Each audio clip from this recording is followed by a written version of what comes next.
Hello, friend. I'm Albert Kitcher, and I just want to come to you with something that is very, very important for all of us as we are living now in a world that is very much virtual, online, and also very interactive.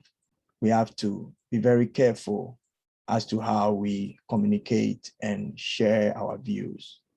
What I'll share with you actually has to do with how we live, interact on the social media. I'll be zeroing much onto maybe Zoom and WhatsApp. These are the places that I am mostly involved with. And from the experience that I've had being on WhatsApp and doing, programs and trainings and things on Zoom, I realized that there are a few things that if we know, these things would be very, very helpful to us. Many people would join a group, let's say on WhatsApp, and will not know the purpose of the group, will not know, the protocols and what is required of members. It is always important for you to know the purpose of a group that you join. Once you know the purpose, you will know what you can put there or what you can contribute or what not to contribute. It is absolutely important because if you do that, you would be a relevant member of the group. In groups, we do have different kinds of interactions and communications going on. It is not ethical to badmouth anybody on the group. If somebody brings an opinion or says something that is contrary to what you believe or what you think, the right approach is not to, directly attack the person. We are on a group, so you always have to be mindful of singling people out and just attacking them. If you have any personal issues, you could privately communicate with the person and you will be in good shape. Since we are in a group, respecting other people's opinions is very important. It's not every opinion that you would accept, but you must respect everybody's opinion. Not necessarily to take it, but you don't bluntly refuse or say it's out of place. These are things that I have observed being on some of these social media platforms. And I think ethics needs to come back there. You are a member of the group, either one or two or more. So these things are very helpful. Always keep the group in mind. Always keep the group in mind. You are an individual, but you are in a group and you represent the group. What you say or don't say goes a long way to give the group a reputation, an image, or how people will relate to the group. You have to know when and when not to either tag somebody or pull somebody along. It is very, very important that you know when to tag and when not to tag. Photos, referrals. Before you do that, you need to really think. You ask yourself, is it necessary? Is it timely?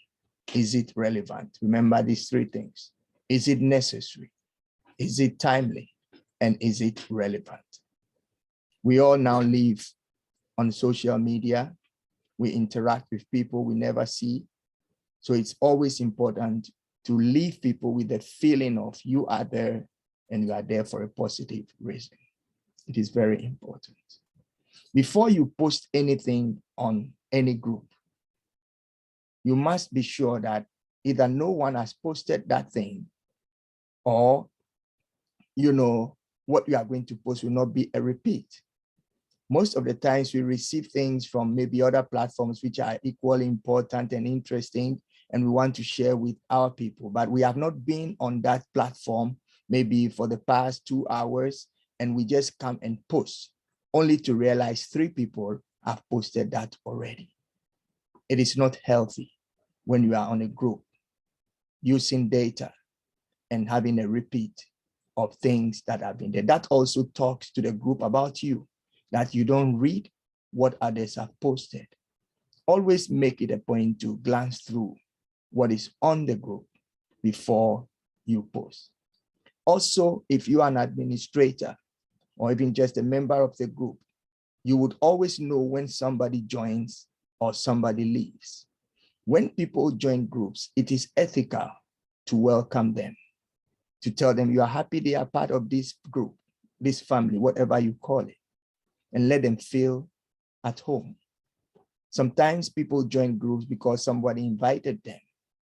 And when they come, nobody welcomes them.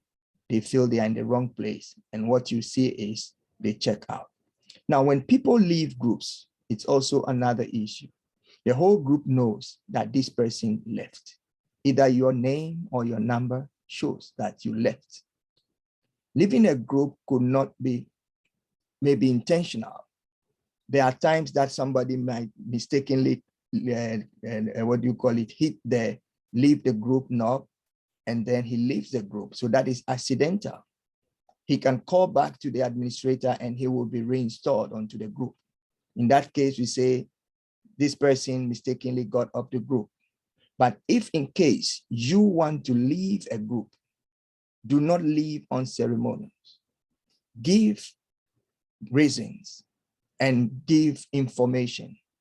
Well, for A, B, or C, or due to the fact that I will not be around, I'll be in a place where I'll not be on social media for the next month or two, I will, leave this group, but I'll come right back when I return. That is what you should do. Ethically, it is right. And then people can say a goodbye to you and, till we see you next month or something like that. And it really makes the group a family. If you intend to leave a group forever, you still have to let the group know that because of one or two things, you should give some reasons. You don't feel part of the group or you are leaving the group permanently. Then people know and you will not be bothered by others. Oh, did you leave accidentally? Or, what's happening? We don't see you on the group.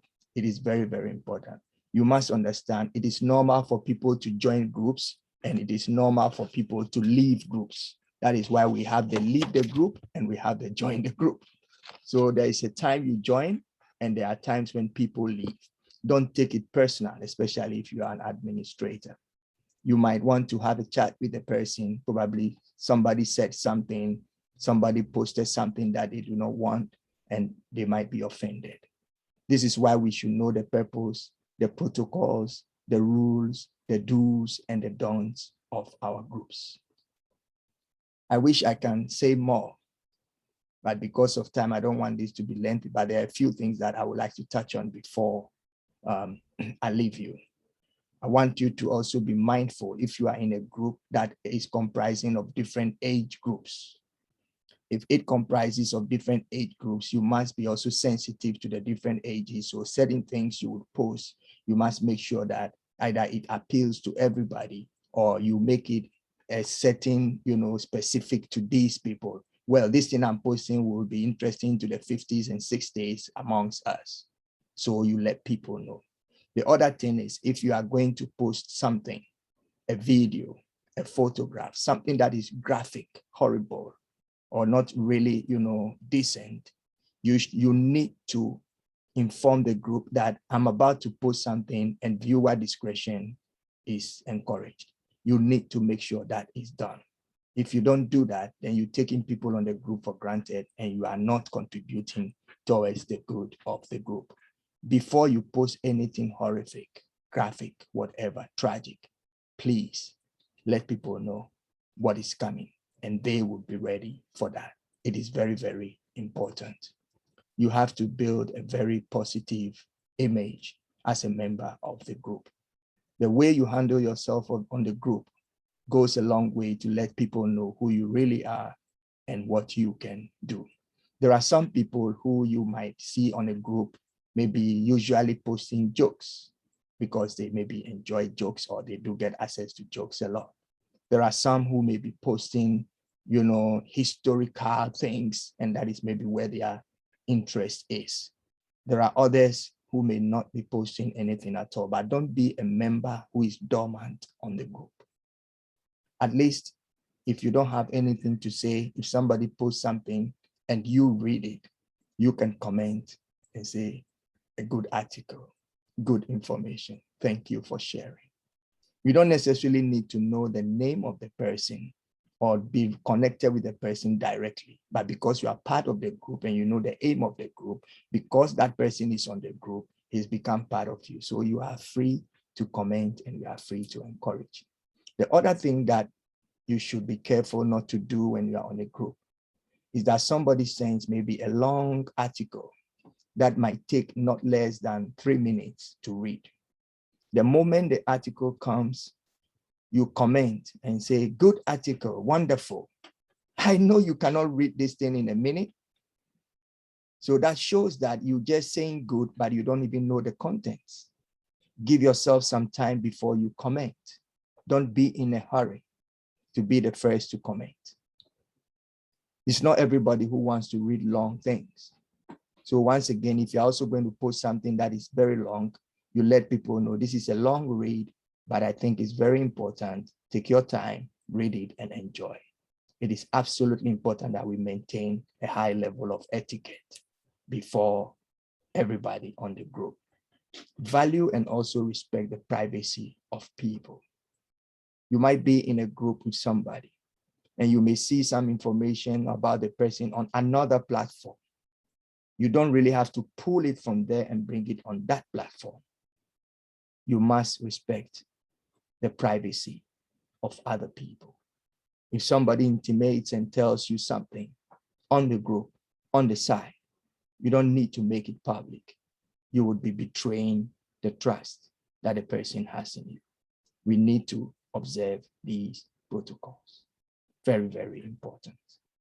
I know we take things for granted, especially when we are on these social media groups, but it is very important that we adhere to these protocols.